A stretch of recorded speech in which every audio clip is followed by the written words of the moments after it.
سوال ہے کہ اگر شادی کے بعد بھی لڑکی کی پڑھنے کی خواہش ہو تو کیا اس کی اگر شادی کے پاس پڑھنے کی خواہش ہو تو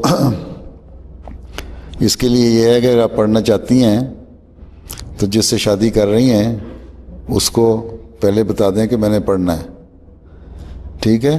اس شرط پہ شادی کرنے کو تیار ہو تو ٹھیک ہے، لیکن اس شرط کے ساتھ ایک اچھے رشتے کو ضائع بھی نہیں کرنا چاہیے، ٹھیک ہے؟ لیکن وہاں یہ بھی رکھیں کہ یہاں ایجوکیشن مہنگی ہے کافی، اس کو یہ کنڈیشن امپوز نہ کریں اس پہ کہ تم نے میرا خرچ بھی برداشت کرنا ہے، پھر اپنا پڑھائی کرنی ہے تو اپنا خرچ خود برداشت کرو۔ یہ نہیں ہے کہ پیرنٹس کہتے ہیں کہ اچھا چلو اس کو لڑکی کی شادی کراؤ، اگلے کے خرچہ ڈالو، اگلے کے ذمہ خرچہ نہ ڈالو، پڑھ سکتی تو ٹھیک ہے لیکن انڈرسٹینڈنگ سے، اور اگر نہیں کوئی شرط رکھی تو بعد میں بھی انڈرسٹینڈنگ سے پڑھ سکتے ہیں لوگ۔ میں نے کئی پروفیشن ایسے ہیں، مثلا میڈیسن ہے، ٹیچنگ ہے،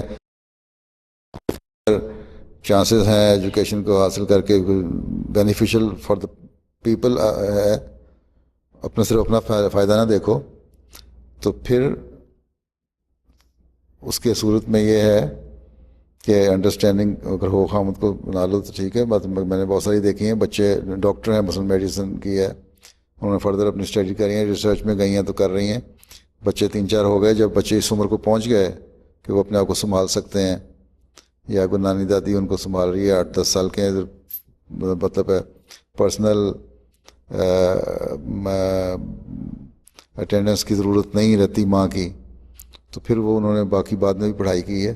تو اگر شوق ہو تو کسی بھی عمر میں پڑھائی ہو سکتی ہے، ٹھیک، لیکن کسی اچھے رشتے کو ضائع نہ کرو اس لیے کہ میں نے پڑھنا ہے، اور کسی کو دھوکہ دے کے شادی نہ کرو کہ میرا خرچہ برداشت کرو گے۔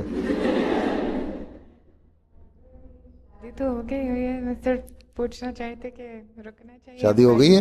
ہاں جی حضور، بیٹا بھی ہے تو بس بیٹا بھی ہے، شادی ہو گئی، خامد اگر راضی ہے، اور اگر کیا پڑھا ہے؟ کمپیوٹر سائنس پڑھ رہے ہیں۔ کمپیوٹر سائنس تو ایسی کوئی چیز نہیں ہے جیسے پیسے کمانے والی چیز ہی ہے، نہیں، کمپیوٹر سائنس میں کوئی ضروری نہیں ہے ضرور پڑھا جائے آگے۔ ہاں اگر میڈیسن ہوتی، ریسرچ ہوتی، یا کوئی اور چیز ہوتی تو پھر میں کہتا ٹھیک ہے،